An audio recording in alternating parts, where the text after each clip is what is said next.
Welcome into a new edition of the Fight HQ podcast. Of course, I am Jason Floyd. As always, I'm joined by the fighter Pete Rogers Jr. We're here to break down UFC Vegas 75, of course, which goes down here on Saturday afternoon. So that's something to kind of pay attention to.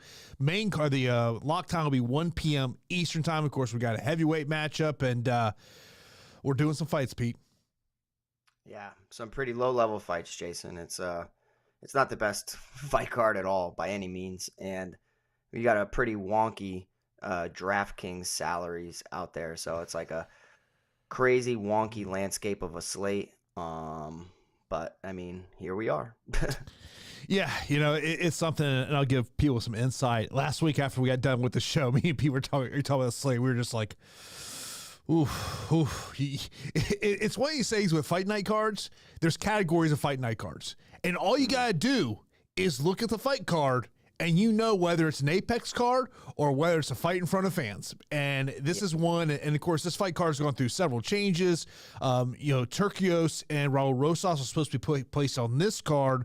Ricky Turcios put on his X account that he accepted a fight with 145 pounds. Raul Rosas Jr. did not accept the fight at 145 pounds. Of course, that fight was canceled last week, just moments before it was about to start. And last week, not a good week for us here, Pete. I mean, we're always going to be full disclosure here as Yair was my most confident play of the week and looked really great in the first round.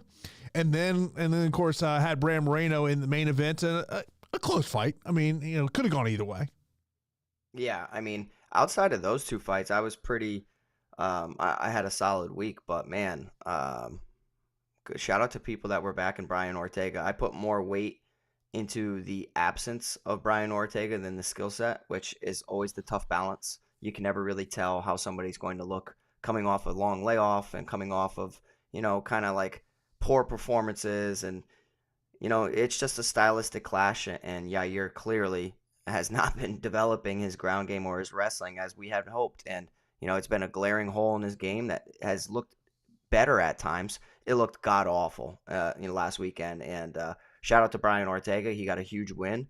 Had to overcome some adversity from rolling his ankle from the opening announcement of Bruce Buffer introducing him, and then the rough round one that he had. But he came through. And then Brandon Moreno, in my opinion, looked career worst. Looked horrible. He looked like a deer in headlights. No volume.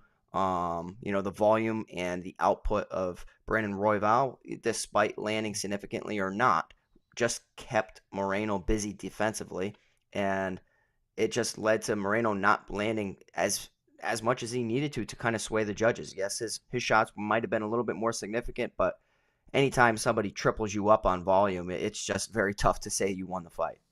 But by the way, we've both been in this fight game a long time. I don't know if I've ever seen a crowd fight last as long as the one we saw last week. I mean, look at where they were, bro. I mean, it's fighting's in their blood, and that was a pretty good one. Yeah, man, I've seen a lot of crazy fights at main events, but that one takes cake there. Of course, we had our Fight HQ contest. Sam taking that one down. Congratulations to him.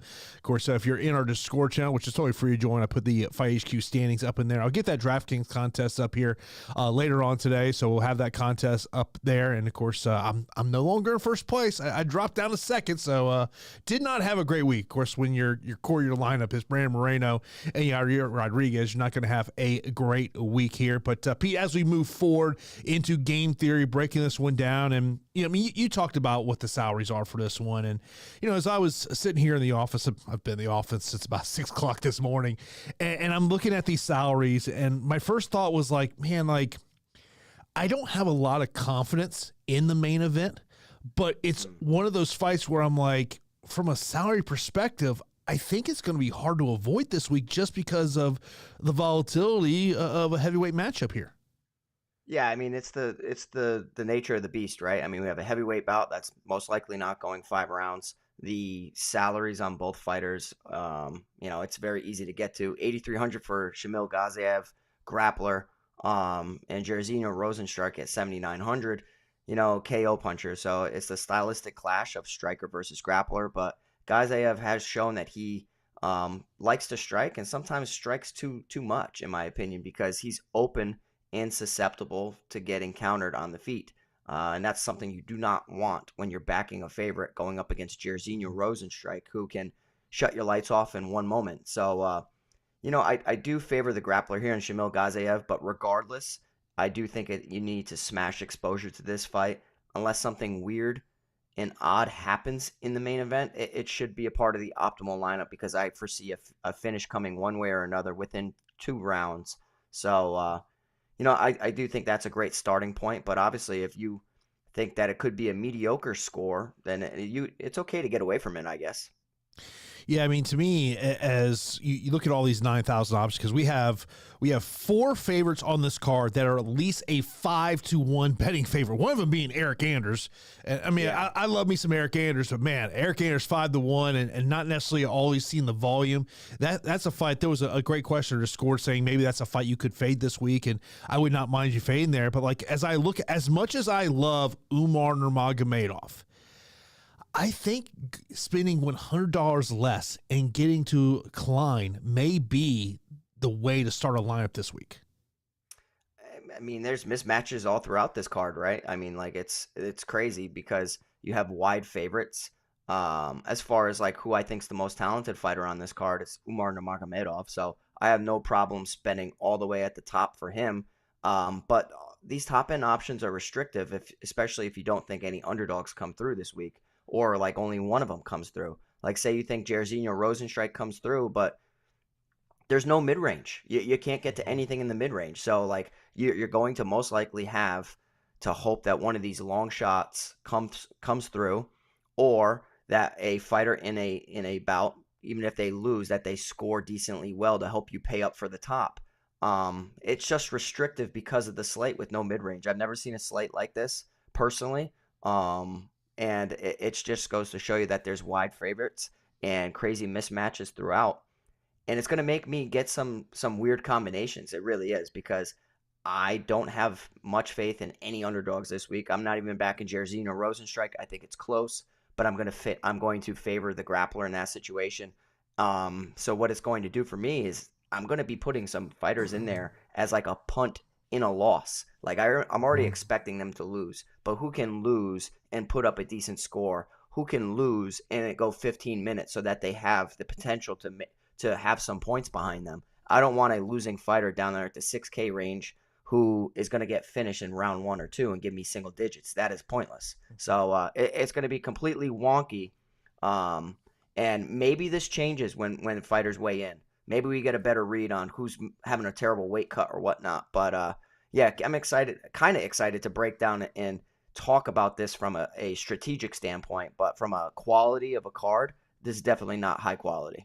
Yeah, I mean, I really want to see where does ownership projections come in on this one, because that's going to be really key of where might there be an edge. And that's where, I mean, we're talking about 11 fights. Hopefully, knock on wood, we don't lose any of sitting back and seeing what these projections may be there. So, of course, as always, we do appreciate everyone tuning in for this episode of the Fight HQ podcast. Of course, if you're watching us on YouTube, if you can hit that thumbs up button, we would much appreciate it. Of course, you're not subscribed to the channel, be sure to hit that subscribe button. And of course, if you're listening to us on the podcasting channels, be sure to leave a rating and review. We really do appreciate that. And of course, if you want to show your support for the show, check out all those links down in the show notes of how you can support the Fight HQ podcast. But Pete, let's get right into the main event. We've got Jairzinho Rozenstruik taking on Shamil Gaziev. Gaziev a minus 160 betting favorite, plus 135 for Rozenstruik. As of this morning, the FanDuel salaries are not out here, so we'll just talk about DraftKings here. Gaziev 8,300 and 7,900 for Rozenstruik. And Pete, you brought up a really interesting stat right before the show about Jairzinho Rozenstruik as an underdog. Yeah, so it's something I was kind of looking at when we were talking pre-show on Fantasy Cruncher. Jairzinho Rozenstruik has only come through once as an underdog, and that was in his debut against Junior Albini. Granted, it was like a pick'em fight. He was plus 106. Outside of that, he's been favored in a ton of contests, and he's won. But the few times he's also been placed as an underdog, Francis Ngannou, he lost that bout. Cyril Gane, he lost that bout. Curtis Blades, Alexander Volkov, and recently Jailton Almeida. All situations where he was an underdog, and he lost in all situations like that. And now we have him here as like a plus 130 underdog against Shamil Gaziev, who's clearly an interesting heavyweight fighter. and has power in his hands. Dagestani wrestler. But I do think that like there are some massive, massive holes in Gaziev's skill set. He leaves himself open to counters on the feet. I feel like he's a sucker for an overhand right, which is something I do not like going up against Shamil, against Jairzinho Rozenstruik. He tends to try to fight with his ego a little bit, which can result in him getting fatigued and gassing out. And if you're going up against a fighter in Jairzinho Rozenstruik, who does have 5-round experience, as the fight goes on, you would like to think that maybe Jairzinho starts to take over late. My issue with Jairzinho is just his volume, right? Like he just doesn't throw enough sometimes, and we've seen him, come from behind with one big punch against Alistair Overeem, but a lot of times he's just kind of waiting. And if he waits too long early on, I do think he's going to get put in some bad spots, both in the striking department and in the grappling department against Shamil Gaziev, who is a massive guy. Despite knocking his opponent down on the Contender Series and then getting his back immediately taken, I do think that he's going to have the better grappling and wrestling in this situation. It's pretty obvious. We've seen Rozenstruik be unable to defend takedowns against Jailton Almeida, who has an incredible submission game about him. Curtis Blades, we've even seen against Alistair Overeem, Cyril Gahn. So, I do think that the easiest way is just clearly put Jairzinho Rozenstruik on his back, work towards a TKO or submission finish. But Jairzinho leaves his chin up in the air also, so I honestly wouldn't be surprised to see Gaziev land a kill shot on the feet. He does have crazy power about him. It's not his best path to victory. So I would love nothing more than to see him shoot early and shoot often, put Jairzinho on the mat, and work towards a round 1 or round 2 finish, because the longer this gets stretched out, the more the underdog becomes live in Jairzinho Rozenstruik. And honestly, from the opening bell, if Rozenstruik just lands a shot, he's live to get a quick win bonus too. You know what I mean? Like, he has that power about him. I will slightly favor the wrestler in this situation is Shamil Gaziev. But if you're going to argue with me about Jairzinho landing a shot, it's heavyweight MMA, low-level heavyweight MMA, and in low-level heavyweight MMA, I'm not going to really, fault you for wanting to get to the underdog. So it's a Gaziev pick for me, but it's a smash as far as the fight's considered. You need exposure to this fight. This is one of those fights where I look at it, Pete, and I just say it's heavyweight MMA. We're talking about, fringe top 10. I mean, obviously Jairzinho, has been up there in, top 5 to 7-ish range in this division. But I just say high volatility. You want to get to both sides this one. If you look over at Prize Picks, the fight time prop is 5 minutes. For Gaziev, significant strikes 28.5, fantasy score 86.5. Of course, being here in Florida, today is actually the last day as Florida residents that we can play Prize Picks. But if I was going to play any of those props, I think I might look at more the fantasy score of going more than 86.5, just because of the high probability that if Gaziev does get the victory, it's going to be in round 1 or round 2. I think if you think that Rozenstruik's going to go out and get the victory, I might want to look at going more than 5 fight time minutes. Yeah, that makes sense, in my opinion. And if I was you, I would be putting as many Prize Picks plays in as possible today, because that's kind of sad of an era, because Jason kills it on Prize Picks. So that's unfortunate.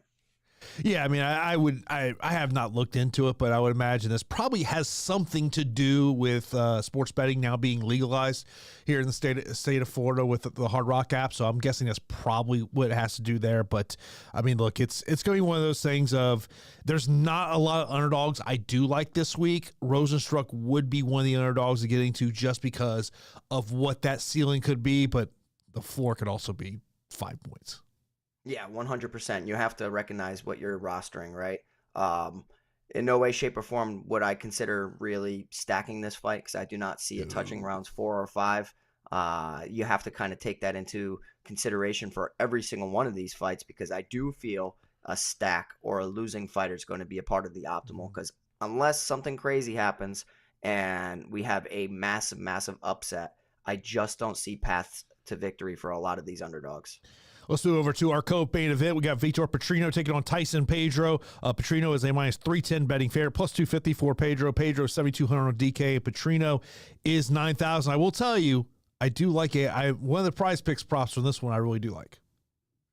Yeah, so I mean, it's an interesting fight, right? Like, I feel like everybody is kind of undervaluing Tyson Pedro just because of his skill set for the first, round and a half. I understand he doesn't have the best cardio. I understand he can get outworked at times, but he has excellent power for the division. He does have some decent offensive wrestling. Defensively, he can be taken down and controlled. And as the fight gets stretched out, he goes from being a beast to a normal light heavyweight. And I do think that, he can get exposed, and he has in the past when the going gets tough. Seems like he can break a little bit, and he's not the best pace pusher, whereas his opponent, Vitor Petrino, kind of pushes the gas pedal consistently throughout 15 minutes. There was a time when I thought he had bad gas and bad cardio about him as well, but some fighters are able to kind of kick it into another gear and push past the fatigue. And that's what I'm seeing with Vitor Petrino. His hands are great, crazy good power. His jiu-jitsu is improving. I mean, he's starting to look for submissions on the mat now. His control's been there. His wrestling's been there. And he's well-rounded. And he's game for 15 minutes. So in a division so volatile, similar to heavyweight, where a lot of people gas out over the course of 15 minutes, he's kind of been able to take over as of the fight gets going. If he can survive the first round, I definitely think that he's a pretty safe 9,000 option. The issue here is just like the value, and something I brought up to you pre-show. It's like, okay, Vitor Petrino in his debut against Anton Turkal was a minus 108 favorite, so a pick 'em. And then against Marcin Prachnio recently was a minus 250 favorite. Now we look and we see him here as almost a minus 320 favorite over Tyson Pedro, which I just find to be crazy, because if Tyson Pedro is fighting and he's fighting Marcin Prachnio, Pedro is massively favored there. And obviously that's like MMA math, but I do think that maybe the market's somewhat undervaluing Tyson Pedro or overvaluing Vitor Petrino to survive round one. All I'm going to say is that Pedro is somebody that the market has absolutely loved ever since he's broken onto the sport. His only fight in the UFC where he's been an underdog was his debut against Khalil Roundtree, and he did win that fight by submission, and he was plus 120 underdog. Every single other time he's been favored or slightly favored. So, I don't know what to make of this. I do think that there is a skill set and a type of fighter that can beat Tyson Pedro, and maybe that's why the line is what it is, and it's Vitor Petrino to a T. Survive, avoid the big shot. Hopefully Petrino doesn't get rocked as he did against Rodolfo Bellato on the Contender Series. I do think Petrino's open to a straight right hand down the middle, and when Pedro hits people, they fold. But if he's smart in round one, I do think that Vitor Petrino should coast to a late round stoppage or a decision. I'm kind of feeling a decision here. So Vitor Petrino wins rounds 2 and 3 after, overcoming some adversity. I'm okay with getting to the underdog in Tyson Pedro, though. Like 7,200 Pedro, no problem. Much rather get to him than like a Alex Perez or a Matt Schnell or a Jamie Pickett. Me personally. I mean, I just think that if an underdog has a chance to win early, it's clearly Tyson Pedro. And I mentioned about on Prize Picks, there's a prop I like. I like going more than 1.5 takedowns on Vitor Petrino. It's one of my favorite. I think that's fair. It's one of my favorite plays on Prize Picks this week. There's actually, I've got 3 Prize Picks plays I really like. There's a 4th one that is kind of more of a lean to because it is a low number. But to me, I do like that over 1.5 takedowns for Petrino.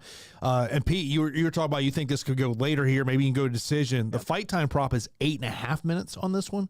So listen to what Pete has to say there. You probably want to maybe look at going more than 8.5. But I do agree with something you said there. Like when you're looking for these underdogs who've got the potential to go out there and get 90, 100 points. We've seen Tyson Pedro do that. I mean, but my question is whether he can actually keep the fight on the feet. Yeah, I think that's fair. I wouldn't be surprised to see Tyson Pedro put Vitor Petrino on his back. because he's way better offensively in the wrestling department than defensively. And the one thing that is tough to kind of gauge fight to fight is the shape that athletes are in. Every fight camp, we make adjustments. Every fight camp, we develop, or sometimes, fighters' skill sets deteriorate. But in addition to that, we're also trying to improve upon each performance. You sit there and you critique yourself. You let your coaches lay out a game plan and say, hey, listen, 2 fights ago, our last fight, our cardio was awful. We need to focus on that. We need to change up our strength and conditioning routine. And it does seem like on the socials that Tyson Pedro is putting in a lot more work as far as strength and conditioning. He's always been strong, but as far as conditioning wise, it does look like he's hitting the Airdyne bike more. I don't know. It could just be a pacing issue, or it could just be a heart issue as well, where when the going gets tough, you're a great hammer, you're an awful nail. And that could just be what it is. So I'll be taking Vitor Petrino to win by decision, but really don't hate the Pedro underdog shot. Next up, we got a matchup that really, I think, has a lot of meaning in terms of the division. That is Alex Perez taking on Mokaev. Mokaev is a minus 385 betting carrot, plus 290 for Alex Perez. Alex Perez, 7,100 DK. Mokaev, 9,100 DK. Of course, Mokaev, only 23 years old. Really, the story with Alex Perez over the past couple of years is, all the fights that just have not come together. And, Pete, I was doing my other podcast earlier today, and I was really talking about this fight, and I said, you know what, when you look at the flyweight division, Pantoja wants to fight 10 weeks from now. Do they really want to go back to Royval Pantoja when we just saw that fight back in December? That's why I'm thinking here, if Muhammad Mokaev goes out there with an impressive performance, he may skip all the way to the top of the line because Amir Al-Bazi's got the neck injury. He's not going to be ready for May. The UFC may not want to go back to the well with the Royval, Pantoja, Moreno back and forth. So that's why I'm looking at this one and saying Mokaev could be fighting for a title shot here. I think so too. I think he could absolutely skip the line. Muhammad Mokaev is one of the most exciting prospects in the sport, despite not necessarily dominating every opponent. The fact that he's able to kind of kick it into gear in rounds 2 or 3 when he's down, it does show that the kid has absolute skills, and I think this is a showcase fight for him. I really do. They're not doing Alex Perez any favors. Alex Perez has backed out of a lot of fights or had to, missed weight. It's just been chaotic for a guy that we all had high hopes for coming off of, his entrance into the UFC. We're like, wow, this guy could actually be somebody who could win the title or contend for it. He's fought for the title, or he's looked okay at times, but I don't know, man. This is a guy that maybe I overvalued, and maybe the market did as well. We just kind of fell in love with the hype of Alex Perez. There's nothing that I can say to get behind him here against Muhammad Mokaev, truthfully. He is susceptible to getting submitted. He leaves his neck out there quite too often for a guy who snatches up guillotines and rear naked chokes. Muhammad Mokaev possesses a smothering takedown presence, and all of his fights, outside of his very, very quick win bonus over Cody Durden, he's landed a takedown. 12 against Charles Johnson, 6 against Gordon, 4 against Filio, and 3 against Tim Elliott. So he's going to put Alex Perez in some compromising situations. Perez's best hope is just catching Muhammad Mokaev on the chin and knocking him out. I view that as a very low percentage possibility. And in addition to that, like most of the time, flyweight bouts are likely to go 15 minutes. So you can get behind a lot of flyweight underdogs in a loss to score decently well. I just don't see it here. I think that Muhammad Mokaev either, takes him to takedown city or just finishes him quick, because Alex Perez, I just don't have any trust in him in 2024. So the only reason you're going to get behind Alex Perez is that Muhammad Mokaev kind of plays with his food a little bit and makes things a little bit more difficult than they need to be. But 9,100, I think Mokaev rolls. I think that he's going to be fighting for the title. And it's funny because he's cross-trained and trained at American Top Team in the past. I would love to see those rounds between him and Alexandre Pantoja. And also, in addition to that, I think Brandon Moreno should be I think Brandon Moreno is quite lucky that he didn't have to face Amir Al-Bazi, because if that Brandon Moreno showed up last week, I think Amir Al-Bazi runs right over him. It's kind of a tale of two different tales here with these fighters. Muhammad Mokaev's had 5 fights in the UFC. 4 of them have made it to the 3rd round. Alex Perez, 6 of his last 7 fights have ended in the 1st round. So it's kind of a tale of two different things. And I think this is going to be, what does Alex Perez look like on the scale? We've seen the issues he's had with the scale, the amount of canceled matchups he's had over the past 2 to 3 years. So to me, it's over there. And in terms of prize picks over here, it's not a favorite pick for me, but it would be going less than 23.5 significant strikes on Muhammad Mokaev. He's never hit this number in the UFC in terms of significant strikes. So that to me would be a little bit of a less than. Fight time is 12.5, takedowns 3.5, fantasy score 91.5. If I was going to say, I think obviously significant strike would be the preferred prop on this one. And then I'd probably look at that fantasy score of going more than 91.5, especially if he can get this one out of there in the 1st, 2nd round. But we haven't seen that since his UFC debut where he got a 1st round finish. But to me, Mokaev is the guy, and we'll see what happens here in terms of his flyweight division. It's kind of like in the co-main event last week. We'll see what happens at featherweight. And I saw this great thread on Reddit earlier today of, are we now entering the end of an era where UFC champions are very active? Because Topuria came out within the past 24 hours saying he doesn't want to defend his title till October or November. So it seems like the days of active UFC champions are really coming to an end. Yeah, it's kind of, we'll have to see. I do admire when champions want to stay active, but I mean, a lot goes into a training camp and a lot goes into, defending a title, right? You know what I mean? Tons of pressure, tons of media, tons of everything.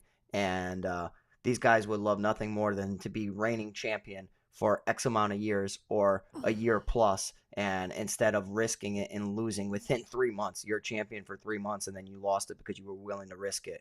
But yeah, I just really, I think the flyweight division is at a very interesting spot right now. Mm-hmm. I really like Amir Albazi. I really like Muhammad Mokaev. I think Alexandre Pantoja looks good.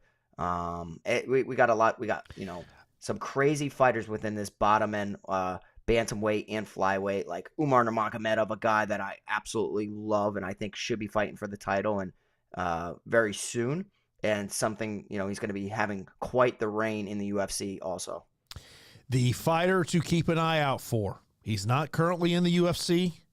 Koji Horiguchi. Oh, I love him. Just say, keep an eye on that name. There's been some whispers that, and Saki Barra said some things about his desire to get to the UFC. So we'll see what happens in terms of that one. Next up, we have got the biggest betting favorite on the card. He is a 17-1 betting favorite. I can't recall last time we had a 17. Probably Ronda Rousey, maybe last time we had this big of a favorite in the UFC. Of course, that's Umar Nurmagomedov, as he is 9,700 on DK, taking on Almakhan, who is 6,500. I was actually watching some of his tape. He's there's some nice highlights out there of him showing his hands. Yeah, he's not bad at all. I mean, he's a very talented fighter. It kind of reminds me of when, we had Arman Tsarukyan break into the UFC against Islam Makhachev on short notice. But I think that this guy, Bekzat Almakhan, he's very good in the striking department. Offensively, he can wrestle as well. So I think he's going to be a problem for a lot of fighters. This is a situation where, you step up, you take a short notice fight against, Umar Nurmagomedov, one of the best fighters pound for pound in the sport. And it's just your way in the door. After that, I think that we're going to get some good price tags on Bekzat Almakhan. I guarantee he's going to be favored in his next bout. And, we're going to be able to back him going forward. But, on the tape, he throws great strikes. He can wrestle really well. Defensively, striking, though, I have seen him dropped and hurt. And when I see that, and I can also see situations where Umar Nurmagomedov is going to put him in bad grappling scenarios, it's clear just that Umar Nurmagomedov's going to go in there against this short notice fighter, this replacement fighter, and have a showcase performance. I feel like we're going to see a head kick. The way that Umar Nurmagomedov utilizes his legs with such dexterity to throw question mark kicks so often are very, very tricky. Front kicks to the face, front kicks to the body to set up the head kick. I think it's going to be a round one KO.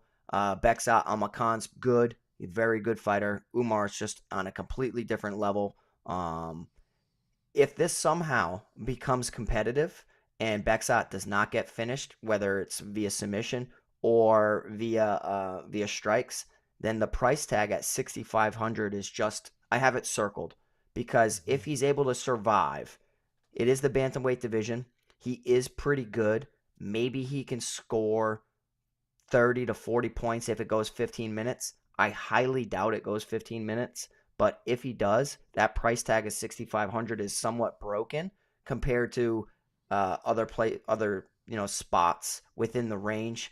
It'll allow you to get to a ton of different high-end options. But, my projection is that Umar Nurmagomedov is going to knock out Bekzat Almakhan in round 1. Just looking over at DraftKings Sportsbook, Nurmagomedov wins by TKO KO plus 350. And actually, the line on the fight's come down a little bit. It's over at DK Sportsbook. He's now minus 1,200. Yeah, I mean, for the betting side, if you want to bet this one, you got to be looking props. I mean, look, you could take some of these big favorites and put them like in a 3-fighter parlay. You're still not going to get plus money. So to me, looking at that plus 350, Umar winning by knockout is one that sticks out to me. I do like the under 12.5 fight time minutes on Prize Picks. That's one of my favorite plays on Prize Picks this week. Dude, you better put in a crazy Prize Picks play for your last one. No, you can't today. Today's the last day. You have to cash out after today. Oh, you got to cash out? Yeah. Oh, that sucks. I thought you could just go in there and just place them all right now and then see the winnings and then cash them out. That sucks. The one thing I have liked is that the Hard Rock app is starting to offer up more prop bets. The only thing I do not like, there's rarely you get an inside the distance prop. So it's either you got to go TKO KO or submission. Like that burned me last week because I had Manuel Torres via knockout. And of course he goes out there and gets a submission. Yeah. That kid's good, man. He's very good. So, but yeah, that's how it is, right? Like club and subs happen all the time. Knock them down and then submit them. It happens very often. Or they're looking to get a grappling finish. They're looking to get the submission. The guy's way too tough, so they just decide to pound him out. But yeah, it's very difficult. But it's also something I can see happening in this next matchup between Matt Schnell and Steve Erceg, where the club and sub is live, in my opinion. You got a guy in Matt Schnell who's got a terrible chin, and Steve Erceg has a crisp striking, but a willingness to go to the mat and has a very good guillotine. So it's something that I could see happening. And Erceg is a 4-1 betting favorite to get Matt Schnell. Schnell plus 300. He's 7,000 on DK, and for Erceg, he is another 9,000 option this week at 9,200. Pete. Yeah, I mean, I definitely can see the market getting behind Matt Schnell and wanting to back him here in a situation. It's a flyweight bout. You have to hope that flyweight bouts. And for the majority of the UFC's reign, the likelihood of a flyweight finish was low compared to other divisions. But this new age of flyweights, they're going out there and putting people away. And it's quite odd for a flyweight to have such a bad chin that Matt Schnell has. I don't know if he's had a ton of concussions within the gym or if it's just from his, just miles in the octagon, man. Like knocked out against Rob Font, Hector Sandoval, Alexandre Pantoja, Mateus Nicolau, Sumer Derji had him in awful spots. Like you can rock this kid if you land hands on him. And I don't like saying that because I think skill set, like skill for skill, he's comparable here to Steve Erceg, right? Like he could do almost everything Steve Erceg can do. He's just not durable. And not being durable in a flyweight bout is very, very odd. But it's something we have to recognize, right? Like that's like a massive red flag. Like you should not be getting KO'd in this division. Steve Erceg has shown a willingness to go to the takedowns. David Dvorak in his debut came through as a massive underdog, plus 230, landed 3 or 4 takedowns, won that bout.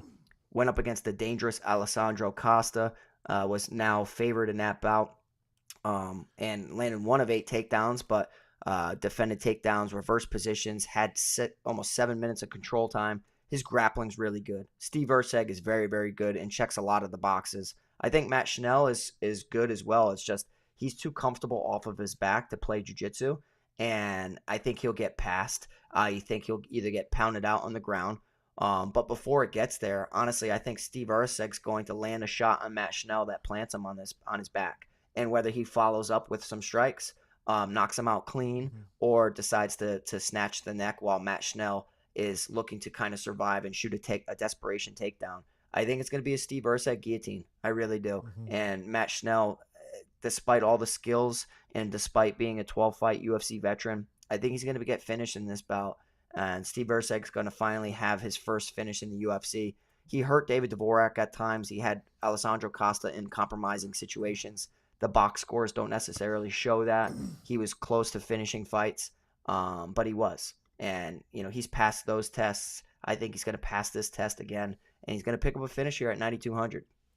Erceg to win via submission over DraftKings Sportsbook 225. Seeing some plus 230s out there across the board. So something to pay attention to when you're out there parlay or prop hunting over on Prize Picks. Erceg strikes 39.5, fight time 8.5, takedowns 2, and a fancy score of 102.5. Anything stick out to you there, Pete? It's so tough, right? Because you just don't know how aggressive they're going to be. I've seen Matt Schnell fights in the past where he stays on the outside and he's timid and he's feinting and he does a lot of things great.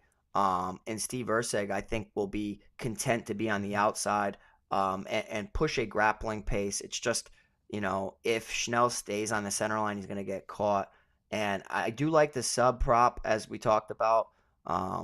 But damn, does it suck when you bet the sub just trying to big brain it, and it's just the most obvious thing is just KO against a bad chin. So I do. What's the fight time again?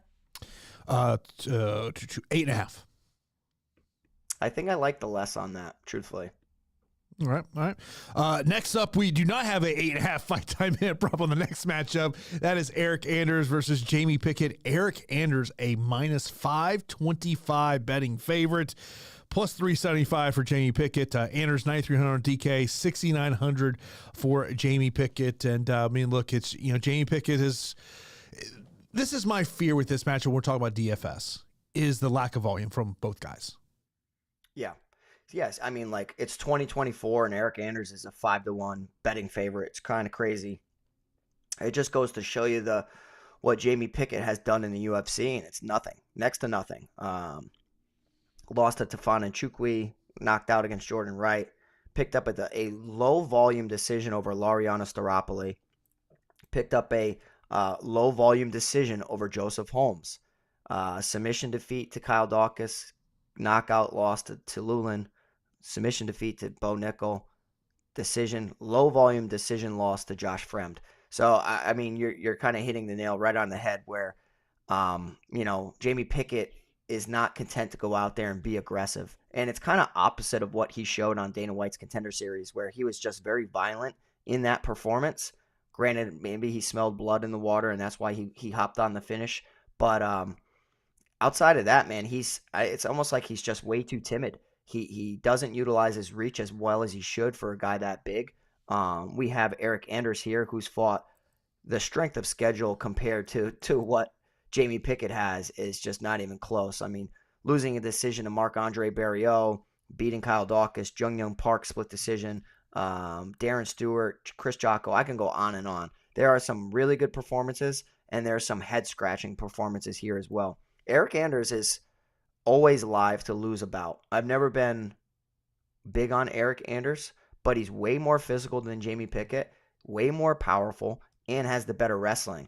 And Jamie Pickett is it's almost like he's playing defense at all times. He's just defending everything. He's not really doing anything to put a stamp on rounds for him or to try to win and finish his opponents. Whereas, at least with Eryk Anders, if I know he hurt you, he's going to go in there and try to take you down and hurt you a lot. We've seen Anders go to the takedown well massively in 2 of his last 3 fights. 24 takedown attempts against Jung Young Park and 11 takedown attempts against Marc-Andre Barriault. Not the best success with landing the takedowns, but at least the attempts are there to keep it busy with the optics, keep it busy in the judge's eyes, and he's in there actively trying to win rounds. I can't be backing a guy in Jamie Pickett to go out there, stay on the back foot, be okay and content with dropping rounds, whereas at least I know Eryk Anders is going to go in there and fight for my dollar. So Eryk Anders should win this bout. I'm seeing either a late round stoppage or tons of takedowns en route to a very, very dominant wrestling clinic here against Jamie Pickett. If you are backing Jamie Pickett, the only hope is that he comes through with a low volume decision and that all the other underdogs surrounding him just kind of fail. Totally possible on a slate like this. Maybe, I don't even know. I'll have to ask you what your bottom end cash option would be, like what your punt would be to see who could possibly score well in a loss. I think Eryk Anders just dominates here, and the line makes sense more you watch Jamie Pickett fights. Yeah, one of the things I was just looking at Eryk Anders' Instagram, and looks like he's done most of his camp there in Birmingham with Chris Conley, who's his longtime head coach. Of course, he's been around. He's gone to various gyms over the past couple of years. Look, I don't know if I wouldn't mind Jamie Pickett cash punt. Yeah. Just because of, I think this thing's going 15 minutes. And if you tell me I can get a under 7,000, even though Jamie does not throw a ton, he does have a 5-inch reach advantage in this one. If it goes 15 minutes, but of course, what if he gets put on his back for 11 of those minutes? Right. I have a crazy not a cash punt, but I have a crazy absolute dart throw underdog that I think if it goes 15 minutes could actually put up a better score than Jamie Pickett. And I can't wait to tell you because it's totally ballsy. But I definitely think it's something we could talk about. And that's why I do like going the more than 14 3/4 fight time in on Eryk Anders. I mean, you hate playing those lines because you just know either one of them could do something at some moment. But to me, I think it's a more play in terms of that one. Next up, I don't know if you've seen this social media clip going around between Vinicius and Bernardo. They had a little interaction during photo shoot day. Oh, I love it. I love it so much. These two guys. All right. So when I see that, and I already knew what the salary was, I was like, smash. Oh, I go, okay. I go, you mentioned when we were talking about game theory, we don't have a lot of middle options. This is a middle. Well, I guess this would be a middle option for this slate. 8,600 and 7,600. Vinicius is at 8,600. Bernardo 7,600. Vinicius is a slight betting favorite, -115, -105 for Bernardo. And for people who have not seen it, it was in. I want to say it was in Vinicius's IG stories. He's walking by after he done his photo shoot, and he did the old 2-finger gun salute at Bernardo. Yeah. Oh, yeah. So, I mean, the way I look at this fight is it's an exciting bout. Crazy, crazy exciting bout. You add the intangibles of the social media interaction between these two and the intensity of two UFC debutants. I think that we have to have this fight one way or another. I think that Vinicius Oliveira here at 8,600 or Bernardo Sopaj at 7,600, it's going to be fireworks. This fight is going to be crazy. We have Vinicius Oliveira who hits like an absolute truck for the division. He makes a lot of mistakes, man. He does make a lot of mistakes, but when he throws, I'm talking about throwing 100% behind every technique. There's no setup shots. Everything's a KO shot for him. And that left hook he landed on the Contender Series, he knocked his opponent out badly. And if you go and you watch his regional tape, he's done this to plenty of people. I'll say that as far as like physicality and in shape, this guy, he looks like he's in crazy shape. He does look like he could gas out as the fight goes on because he's so muscle bound. But like I think that his aggressiveness is what's going to lead to a lot of success in the UFC, but also could be his demise as well because he's so willing to go in there and just throw leather and hunt for finishes that he leaves himself open. I've seen him get knocked out in the past on the regional scene. And when I look at his opponent, Bernardo Sopaj, a guy who's trained for, extensively at All Stars Gym, one of Khamzat Chimaev's friends, I think that Bernardo Sopaj is actually really damn good. And Sopaj has been training for a full camp for this bout. Not for this particular bout, but for a bout outside the UFC. So this gentleman is in shape. This guy's ready. He's not just some regular Joe coming in here on a week's notice or 2 weeks' notice. He's coming in here fully prepared for an MMA contest. And this kid, Bernardo Sopaj, is good. The right hand that he threw and knocked out one of his opponents was devastating. He throws excellent combinations. He's a lot more crisp on the feet. He makes less mistakes than Vinicius Oliveira. I would give the power edge to Oliveira, the aggressiveness to Oliveira, but the technicality and the technical standpoint and just the fight IQ to Bernardo Sopaj. I think that this fight he will take over as the fight goes on. And honestly, Jason, I'm going to back Bernardo Sopaj here straight up.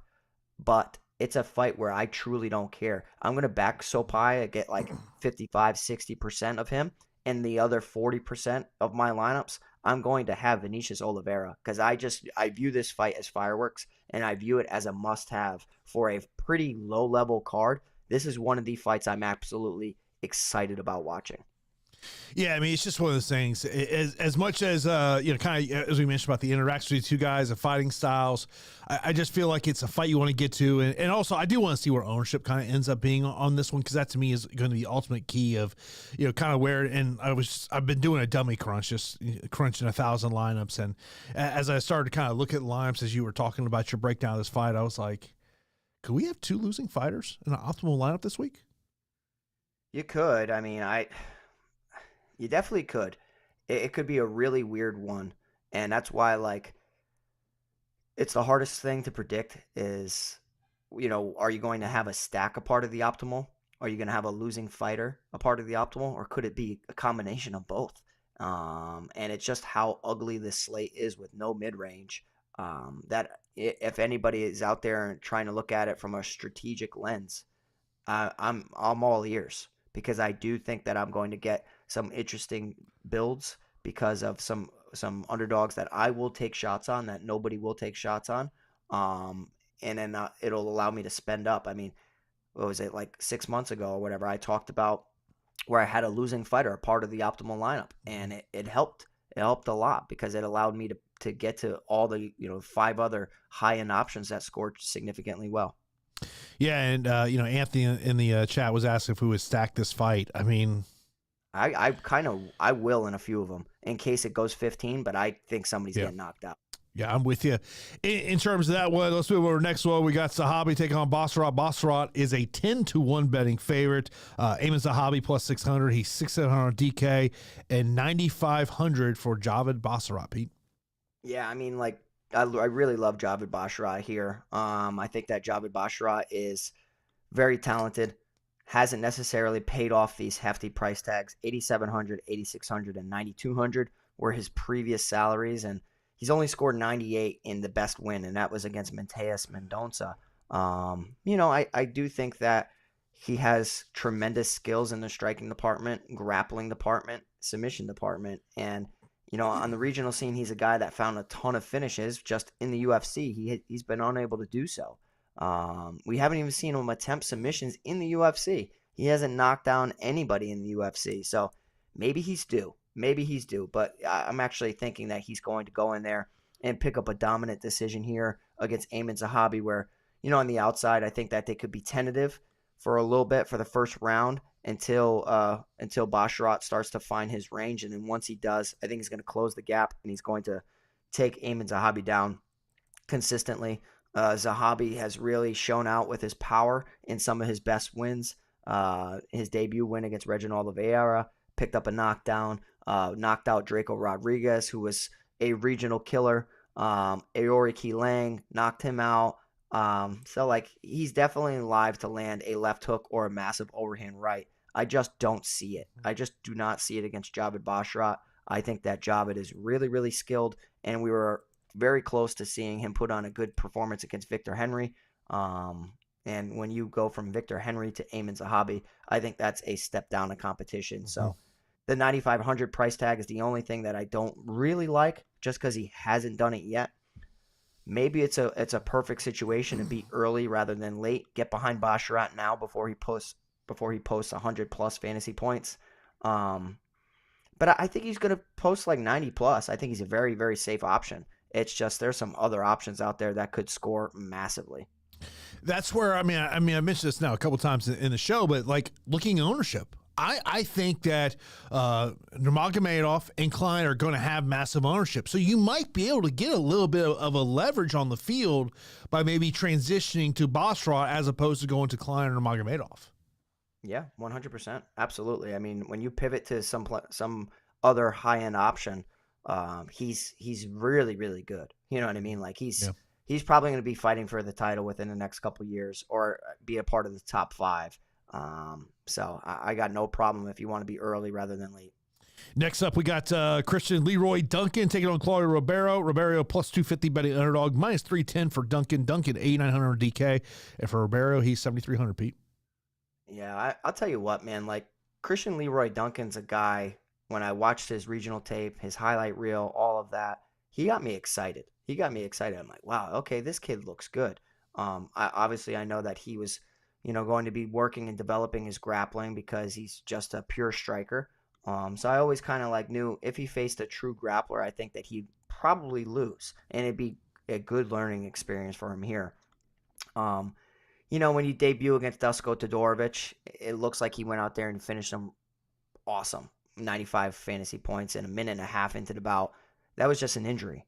Then he came back against Armen Petrosian, who's a very, very good striker. But Armen Petrosian was actually landing takedowns against Christian Leroy Duncan, and we just saw Armen Petrosian get absolutely taken down and subbed against Rodolfo Vieira with relative ease. So it makes you scratch your head a little bit. And then he picked up a lower volume TKO win over Dennis Tululin. But because of the massive control time and knockdown, he had 5 minutes of control time, a second round finish, and a knockdown. So he ended up with 119 points. Dennis Tululin is not good. Like, Dennis Tululin is not a good fighter in the UFC. And, when you're paired up against Claudio Ribeiro, who's also been knocked out in 2 contests against Abdul-Razak Al-Hassan and Roman Kopylov, maybe this is the perfect matchup for Leroy Duncan to go out there and get a nice highlight reel knockout with a head kick. We've already seen Claudio Ribeiro get knocked out by a head kick, and that was against Roman Kopylov, who has a beautiful left leg. I don't know, man. I feel like maybe the market and me in general, like we've all overvalued Christian Leroy Duncan to this point. Like he was a minus 600 favorite against Dennis Tululin. I just don't see that when I watch him. He's very patient, and sometimes patience is great for a bet, but patience is awful for DFS, especially when you're a high-priced option. So like at 8,900, it's a forgiving price tag. I just don't think that there's any eagerness. I think that Claudio Ribeiro will kind of make him respect his power a little bit. He'll be on the outside, probably winning most exchanges. If somebody grapples in this bout, I think Claudio is the guy to grapple and initiate the takedowns. He's attempted 2 in the UFC. He took Joseph Holmes down once, attempted 1 against Roman Kopylov. But I do think a Christian Leroy Duncan late finish with a poor score or a decision win is probably the most likely. So I'm kind of okay skipping past his name a little bit. But I also, on the other side of the coin, I'm sitting there saying, if this is a kickboxing bout and Leroy Duncan just lets everything fly, he's the better kickboxer here. He just has to avoid the power of Ribeiro, and he should coast. Yeah, I mean, I like Duncan this spot. It's one of these things of, and I have not started building any lineups yet. I think it's just going to kind of come down to is when we're talking about these A900 and up fighters, of how many can I actually truly put into a lineup with how roster construction is going to be in terms of there. By the way, the fight time prop over on Prize Picks 6.5, fantasy score 109.5, and significant strikes 37.5.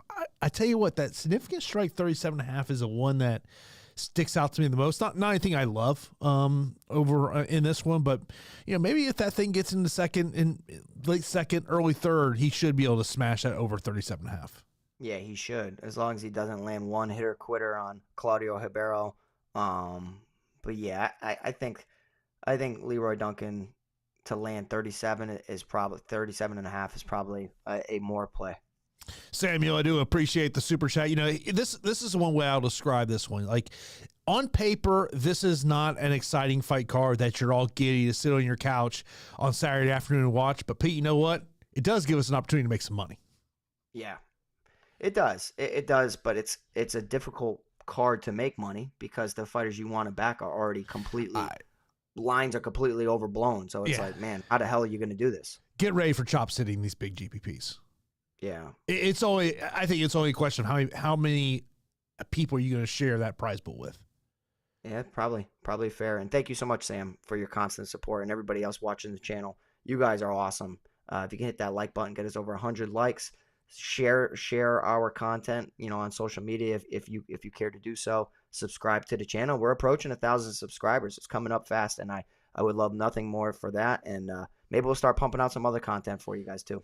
Yeah, I know Pete put a post out on X about that. If there's any type of content that you want to see from myself and Pete, let us know. Maybe if there's weeks where there's a PFL or Bellator event that maybe you want us to kind of put together, like, a quick breakdown of whether it's from a betting aspect or just a fight breakdown. Just let us know. We're always want to hear what you guys want. I know what I want, okay, and I know what the people want.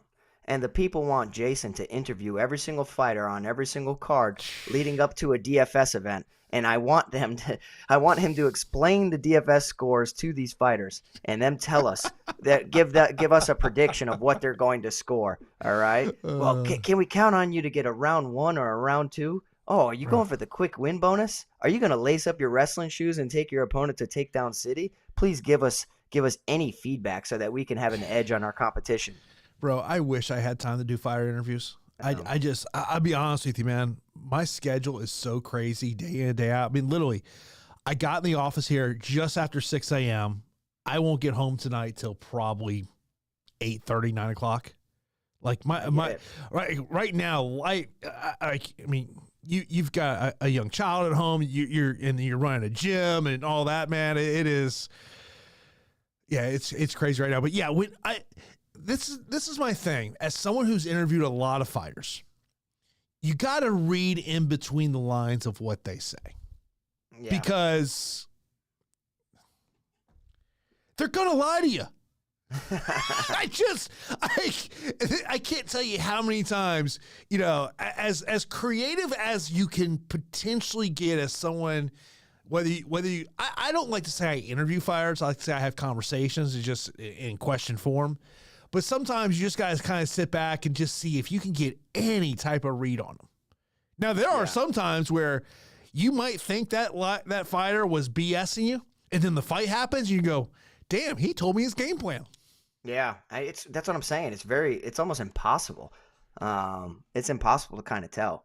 But, man, I would love for us to somehow get some insight and just, let us know. Are you going to go to Takedown City? What are you going to do? You get more of that insight, honestly, by talking to managers and coaches.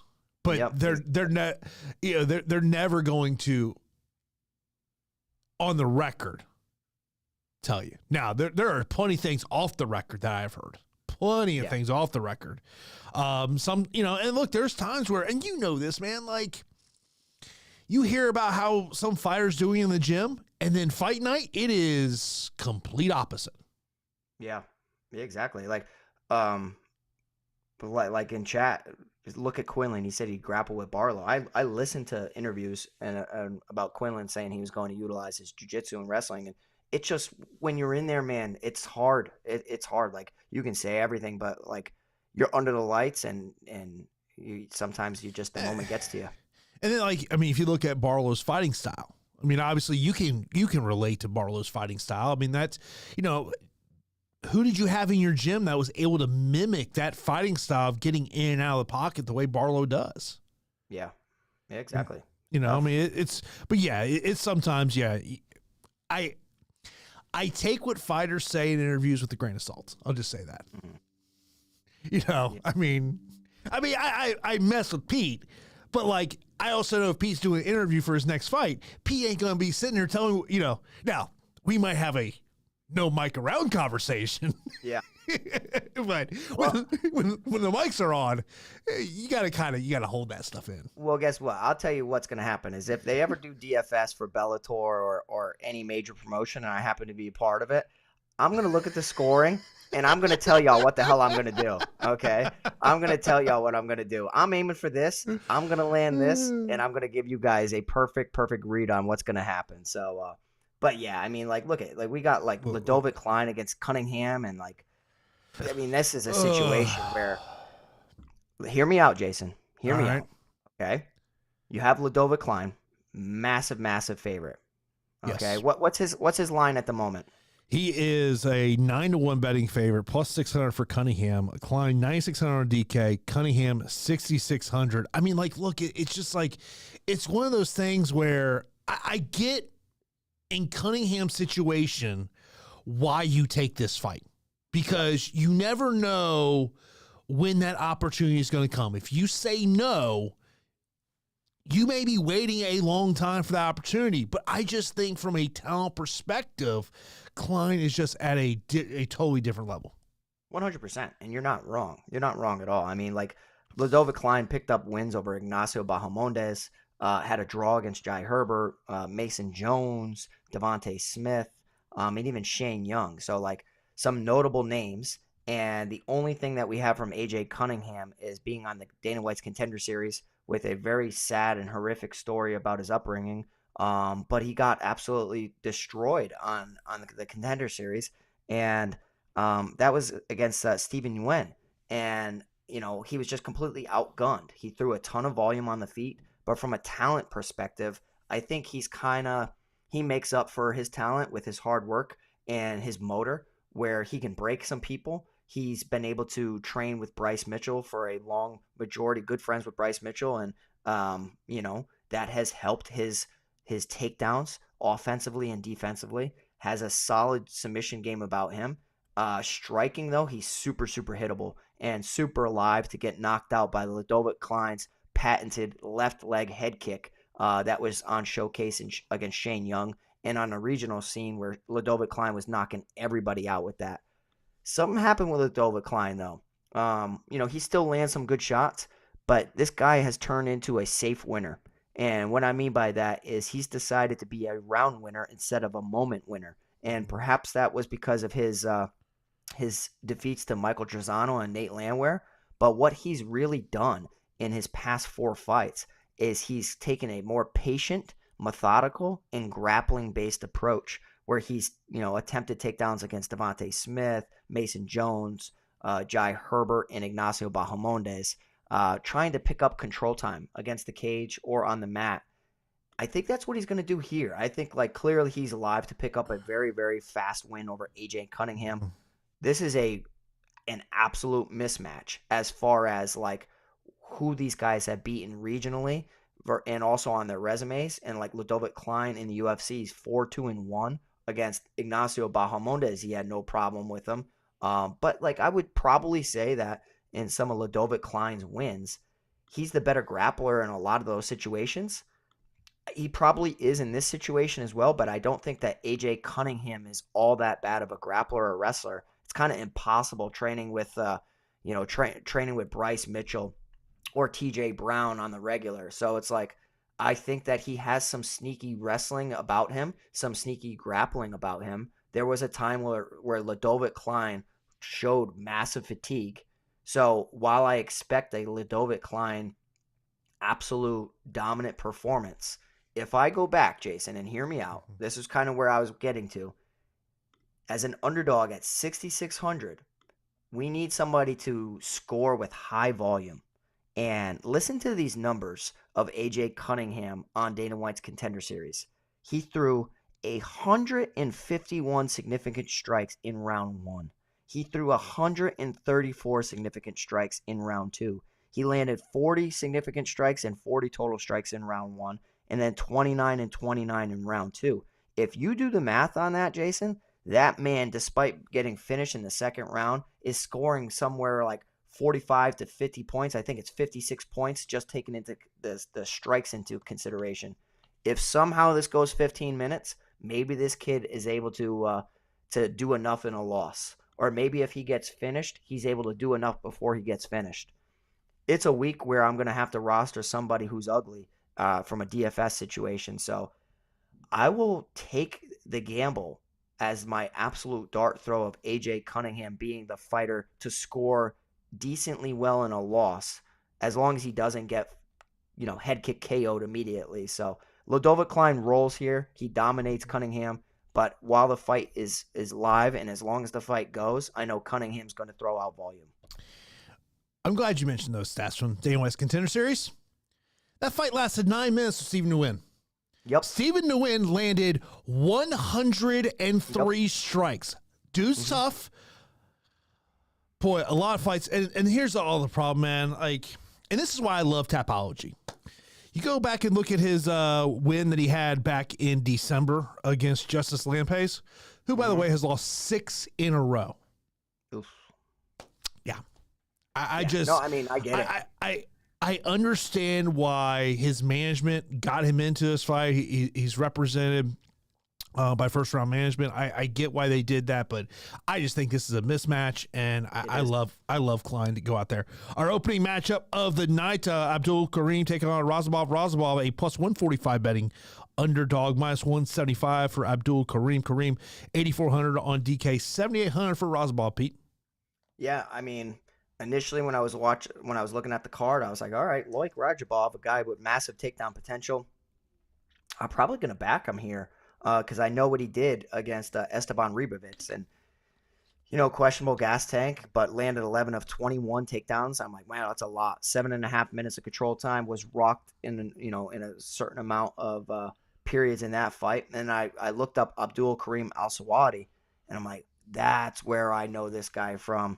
He ended up beating George Hardwick on the Contender Series, and George Hardwick is a guy that was pretty hyped up outside the UFC and is probably going to get another shot at getting a shot in the UFC.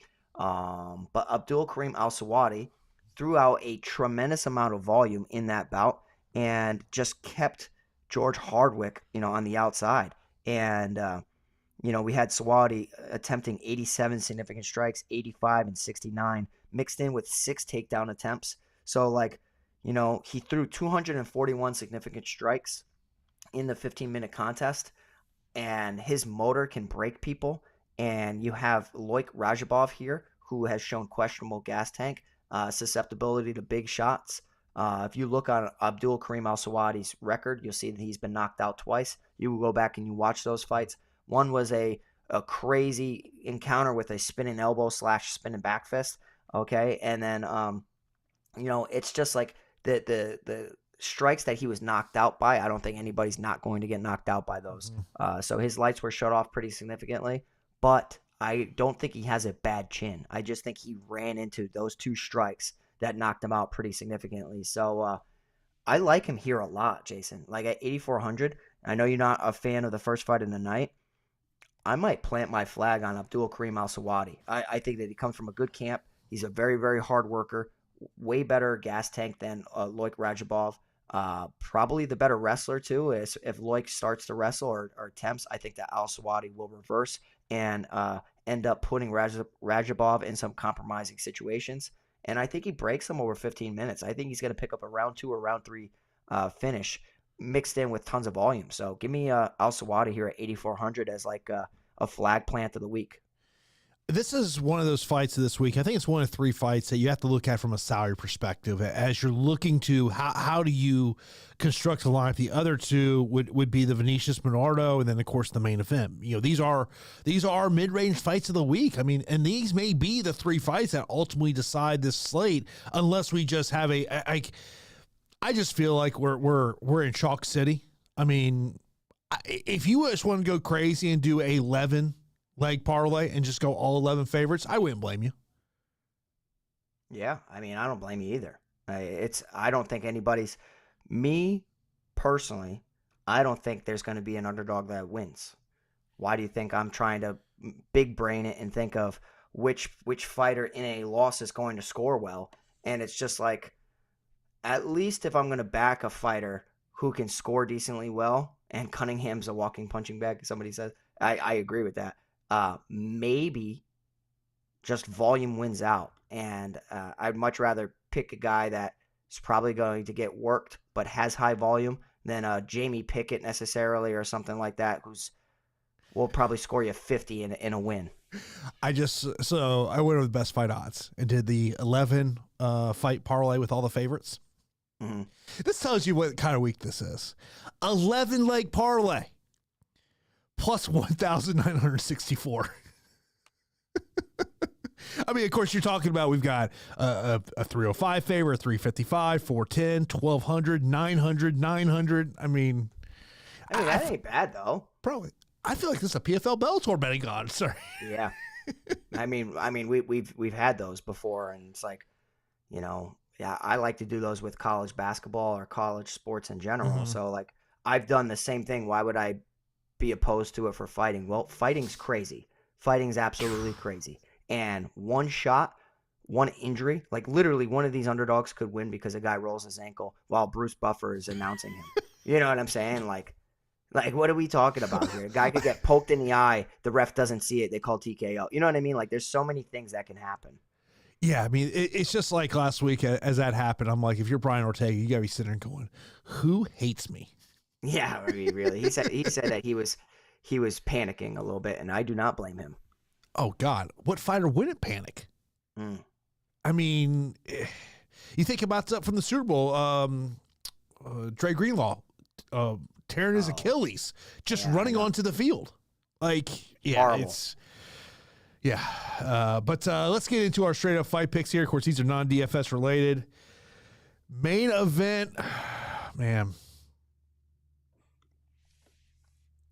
Give me the favorite Gaziev, but don't. Yeah. I to me, it's like a coin flip fight, honestly.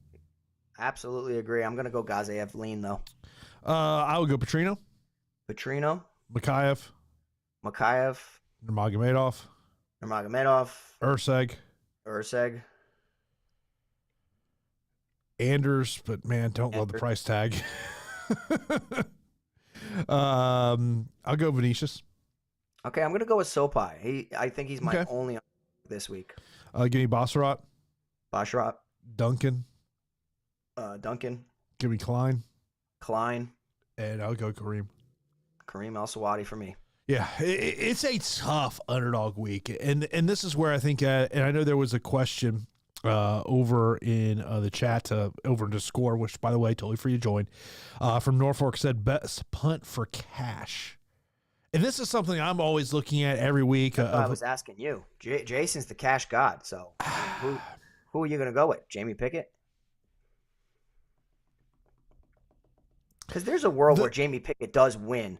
Eryk Anders just sometimes looks terrible. I think my primary reason why I would go Pickett is my belief that it goes 15 minutes. Right. And I just, I mean, Cunningham, is he tough enough to make it to round 3? I hope. I mean, if he is, but I mean, look, if you go in a Stephen Wynn fight, he only landed 24% of his strikes. It's a lot of strikes you're missing. Yeah, because he threw so damn much, though, Jason. So we'll see. But I mean, outside of that, like just that low end options. I mean, Pedro to me would be more of a GPP punt than a cash punt, just because of potentially a knockout. Yep. But I just think that if you're looking for cash, to me, it's ultimately you got to find that fighter you believe can last 15 minutes, and you just don't hope that he ends up on his back for 9, 10 plus minutes. Or I mean, last week, those two judges, oh my God, the Altamirano fight, guy has 9 takedowns, still loses the fight. Matthias, another one. Like, I'm sitting on my couch, and when they announced the scorecards and Altamirano's lost, I go, what fight was that judge watching? I know. I don't know. He literally takes him down, keeps him down there. Like, he had 9 takedowns or something like that. I was at a comedy show, and I was at Matt Rife, and it was hilarious, by the way. Okay. And I'm watching a fight, and I'm with my brother-in-law, and I'm like, dude, 9 takedowns. I'm like, I didn't have enough Altamirano. And then they announced Dos Santos. I'm like, what fight were they watching? And don't I recall he outscored him? Because of the 9 takedowns? Like, it's just, it's like, it's one of those things of, like, I'm sure there is somebody over at Fight Metrics, UFCstats.com, that has a stat of how many fighters have scored 9 takedowns in a fight and lost. Yeah, I know. It's pretty bad. Crazy. Let's get some questions in here. We'll get out of here for this episode of the podcast. To do value plays are 8K. Good luck. That's my answer. Good luck. I mean, it's got to be Jairzinho 1 because it's a coin flip fight. Yeah. I like Sopaj because I think it's a competitive bout with some heat behind it. Outside of that, like, I don't think Rajabov's going to look all that great in a situation against a pace pusher. I think he can match Kareem Al-Selwady, can match him everywhere. After that, man, like, it's like Aiemann Zahabi, Jamie Pickett, Matt Schnell. Who's most trustworthy there? It's like, goodness gracious. Dude, I feel dirty just trying to have faith in Jamie Pickett to last 15 minutes and get me 35, 40 points. You got more faith. I agree with you. You got more faith in Jamie Pickett than Alex Perez? I don't know what to expect out of Alex Perez. He's like the wild card of the card. Can you imagine he goes out there and knocks out Mokaev? I want to see what he looks like on the scale. I think that's where it starts. I mean, that to me is where it starts. Then he also asked about a core 3 on DraftKings. It starts with Klein for me.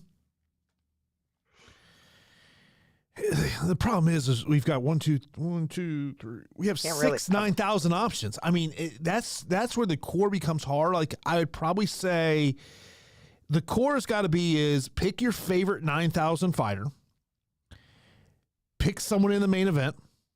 Yep. And then my third one,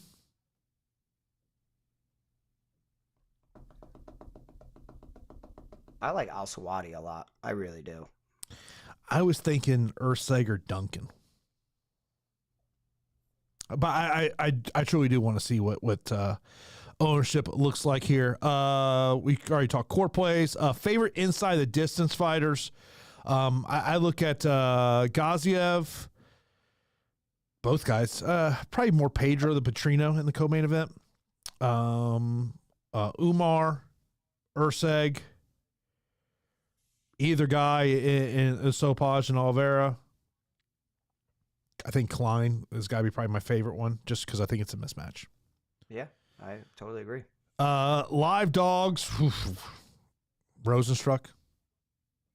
Rozenstruik and Sopaj for me. Yeah. Top pump plays. For GPPs, I would say Tyson Pedro because of finishing ability. Cash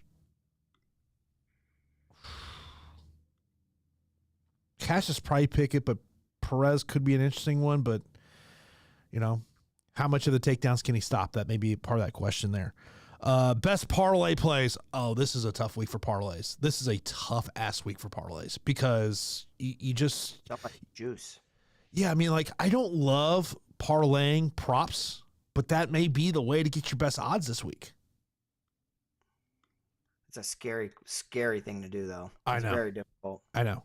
If anything, do double chance. That's what I like doing. Is I like parlaying double chance, where like the two most likely outcomes of a guy has no submission game, but he's a knockout artist, but it could get stretched out. Do like KO or decision as your double chance, and then combine that with another double chance. Best decision odds. Give me Anders Pickett. That'd be my best decision. Road to the Mansion over under 5.5. We got 11 fights. That's an interesting number, Sam. I say 6. Yeah, give me the over on that one. Best leverage play. I haven't seen. Once we get ownership in, that I'll be able to give you a better idea in terms of leverage play. Takedown upside. Petrino, Mokaev. That'd be my 2. Yeah. Rank the 9K options. 1 would be Klein for me. 2, give me Umar. 3,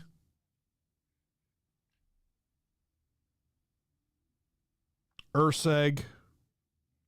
4, Petrino. 5, Mokaev. 6, Basharat.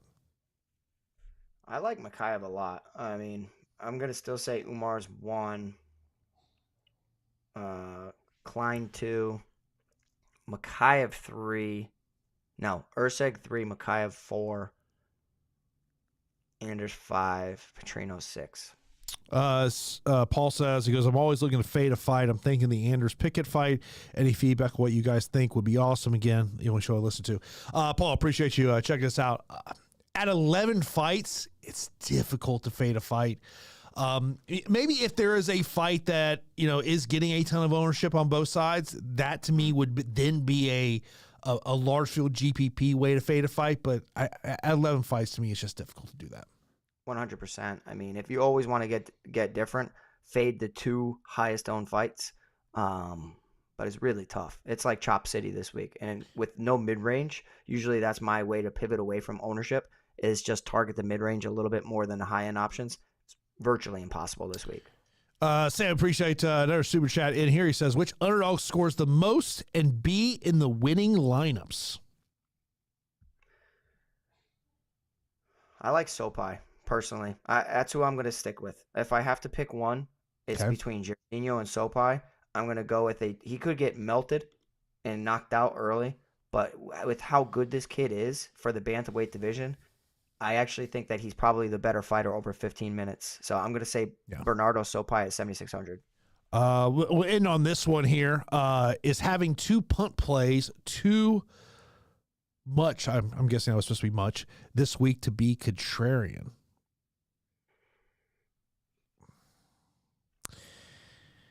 Here's the problem with that one. I see, Pete, is like you just mentioned 2 fights here. You can almost label those as boom bust fights too. 100%. Absolutely. Yeah. And then Sam also asks, as he goes, I know we do not do it, but is there a stackable fight this week? That could be a key to being optimal. Could be that Sopaj Oliveira fight. I mean, like, if they don't knock each other out, it could just be violence. You could also have let's just say that, Cunningham's able to survive and it's a 2nd or 3rd round finish for Ludovit Klein. Klein scores significantly well, but his opponent also scores decently well too. Totally possible with how the prices are this week. Like, maybe it's Umar against Bekzat. Maybe Bekzat can do something for a round. I don't think he can, but maybe. So I'm not against it. So get different this week. Just try some stuff because it's a very unique week with no mid-range. Yeah, I mean, and you're talking about Umar. I mean, it's the guy who's probably his next fight's a top 5 opponent. It's probably going to be Corey Sandhagen. That seems to be the path that they're going to go. I do not like that fight for him. I don't like the fight for Corey either. I just think like it's. There is going to be a rush to put Umar in there against the top of the heap in this division, but that's just. Yeah, we'll see what happens. I'll be sitting on the couch on Saturday afternoon watching the fights. Of course, we'll be in that Discord channel if you want to chat along with our great community. Totally free to join. I'll have that DraftKings contest up here later on today, so be on the lookout for that. Pete, anything else you want to leave us with before we get out of here? No, I just want to say thanks, guys. Even though it's an ugly card, we're still here for you. We appreciate you. And if you can hit the like button, get us over 100 likes, subscribe to the channel on our way to 1,000 to 10,000 to 100,000. So we appreciate everybody a part of the Discord as well. And we have fights next weekend, Jason? Yes, we do. We got UFC 299 next week. Oh, that's the real UFC 300. That is the real. And by the way, Umar believes that O'Malley's going to start Vera. I think so too. I don't know if you saw this. I don't know if you saw this. Old Sugar's done a little about face. He's ready to take on Marab next. He said he goes, I've heard the fans. I want to give the fans the fight they want to see. I was like, okay. Yeah. Avoid Umar. Look. If Cheeto did not make it the fight night, no way he takes on Marab on a week's notice. No. Yeah, maybe not. But yeah, I'm excited for it. We go from this card, which is horrendous, to that card. So it's like, what are we doing? I know, man. It's welcome to UFC in 2024, bro. Sad. Yeah, exactly. But as always, we appreciate everyone tuning in this episode of the Fight HQ podcast. And of course, we'll be here next week to get you ready for UFC 299.